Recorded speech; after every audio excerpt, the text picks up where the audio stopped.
नमस्कार, इन खबर में आपका स्वागत है। अभी दो राज्यों में विधानसभा के चुनाव हुए थे, गुजरात और हिमाचल, जहां पे एक एक बराबरी पे मामला छूटा था। लेकिन पूर्वोत्तर के 3 राज्यों में हुए विधानसभा चुनाव के परिणाम और तस्वीर लगभग साफ होने लगी है। त्रिपुरा, नागालैंड और मेघालय में चुनाव हुए थे। वहाँ पे त्रिपुरा की जो स्थिति है कि 2018 में लालगढ़ में बीजेपी ने सेंध लगाई थी और वहाँ की सत्ता हथिया ली थी, लेफ्ट को सत्ता से दूर कर दिया था। इस बार कांग्रेस और लेफ्ट ने हाथ मिलाया और ऐसा लगा जैसे कि बीजेपी से सत्ता छीन लेंगे, लेकिन ऐसा हो न सका।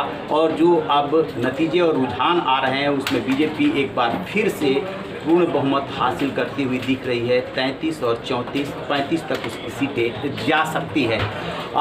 किन राज्य का क्या डिटेल है और वहाँ पे पहले क्या स्थिति थी, इसको लेकर के हमारे सहयोगी वैभव डिटेल हाजिर है। वैभव बताएंगे कि नागालैंड, मेघालय और त्रिपुरा की क्या स्थिति है। त्रिपुरा, नागालैंड और मेघालय तीनों ही राज्यों में 60-60 विधानसभा सीटें हैं। त्रिपुरा में 60 विधानसभा सीटों पर चुनाव हुआ था, जिसमें बीजेपी भी 16 सीट जीत चुकी है और 17 पर बढ़त बनाए हुए है।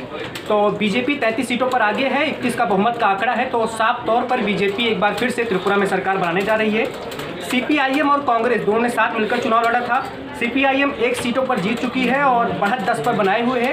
11 सीटों पर अभी सीपीआईएम और कांग्रेस 3 सीटों पर। तो कांग्रेस और लेफ्ट का जो गठबंधन था वो 14 सीटों पर दिख रहा है। और इसके साथ बीच में रुकूंगा, यहाँ पे त्रिपुरा में एक और फैक्टर उभरा था कि अब की बार वहाँ के जो आदिवासी राजा थे वो पार्टी अभी मैदान में थी और काफ़ी टक्कर दे रही थी। उसकी क्या स्थिति है? जी सर, त्रिपुरा राजवंश के उत्तराधिकारी हैं प्रबोध देव वर्मा नाम है उनका। वो तिपरा मोता नाम से उन्होंने पार्टी बनाई है। पहले कांग्रेस में थे, एनआरसी के मुद्दे पर उन्होंने कांग्रेस छोड़ दी थी और इनकी पार्टी 7 सीटों पर जीत चुकी है, 5 सीटों पर बढ़त बनाए हुए है। टोटल 12 सीटों को हासिल करती हुई दिख रही है पार्टी। और इसके साथ नागालैंड की बात करें, नागालैंड में 59 सीटों पर चुनाव हुआ था। एक विधानसभा सीट थी अकुलुतो, जहां पर बीजेपी के उम्मीदवार निर्विरोध जीत गए थे। कांग्रेस के उम्मीदवार ने अपना नाम वापस ले लिया था। तो बीजेपी यहां पर 12 सीटों पर आगे चल रही है, 4 सीट जीत चुकी है यहां पर। एनडीपीपी 24 सीटों पर, एनसीपी नेशनलिस्ट कांग्रेस पार्टी जो महाराष्ट्र की शरद पवार की पार्टी है वो यहाँ पर 7 सीटें जीतती हुई दिख रही है। एनपीएफ 2 सीटों पर, एनपीपी 5 और 10 अन्य सीटें हैं। अन्य में लोजपा हो गई रामविलास पासवान की और जनता दल यूनाइटेड की शायद 1 सीटें हैं। अब मेघालय की बात करें, मेघालय में भी 59 सीटों पर चुनाव हुआ था। 1 सीट पर चुनाव रद्द हो गया था क्योंकि एक उम्मीदवार की मौत हो गई थी। तो मेघालय में बात करें तो बीजेपी पिछले चुनाव में 2 सीट जीती थी। इस बार बीजेपी 1 सीटों में बीजेपी की सुधार हुआ है प्रदर्शन में। बीजेपी 3 सीटों पर आगे चल रही है। एनपीपी जिनकी पिछली बार 20 सीटें आई थी, इस बार 25 सीटों के साथ सबसे बड़ी राज्य में पार्टी बनकर सामने आ रही है। मेघालय में सबसे बड़ा नुकसान कांग्रेस का हुआ है। पिछली बार कांग्रेस ने 25 सीटें जीती, इस बार 6 सीटों पर सिमटती नजर आ रही है। कांग्रेस के वोट में सबसे ज़्यादा सेंधमारी की है तृणमूल कांग्रेस ने।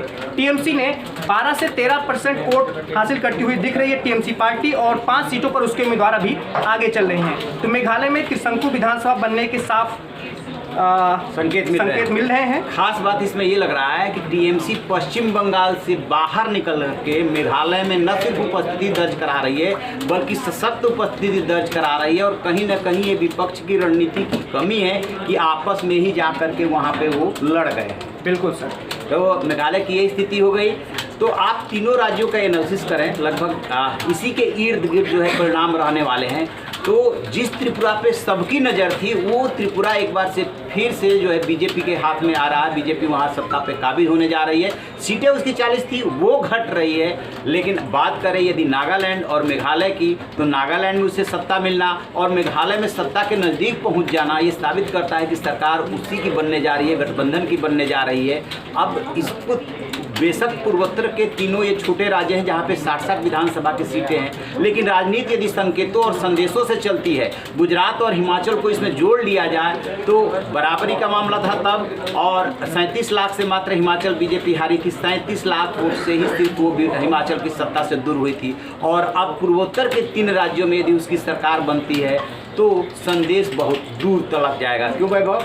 जी सर, बिल्कुल। पूर्वोत्तर के राज्यों में हमने देखा है 2014 के चुनाव के बाद, लोकसभा चुनाव के बाद जब मोदी जी केंद्र में बीजेपी के नेतृत्व में आते हैं, उसके बाद से पूर्वोत्तर में लगातार बीजेपी अच्छा प्रदर्शन कर रही है। 16 में उसने असम में सरकार बनाई, त्रिपुरा, अब नागालैंड में भी उसके सहयोगी गठबंधन की सरकार है और उम्मीद जताई जा रही है कि मेघालय में भी वो सरकार जो सत्ताधारी गठबंधन होगा उसमें जरूर हिस्सा बनने वाली है भारतीय जनता पार्टी।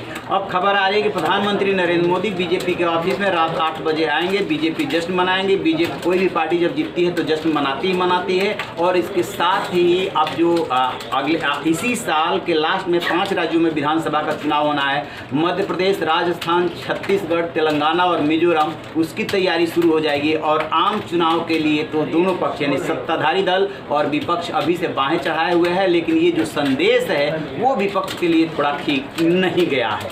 जैसे इसको लेकर के और अपडेट मिलेगा आपसे साझा करेंगे। रहिए बेखबर, देखते रहिए इन खबर। Thank you.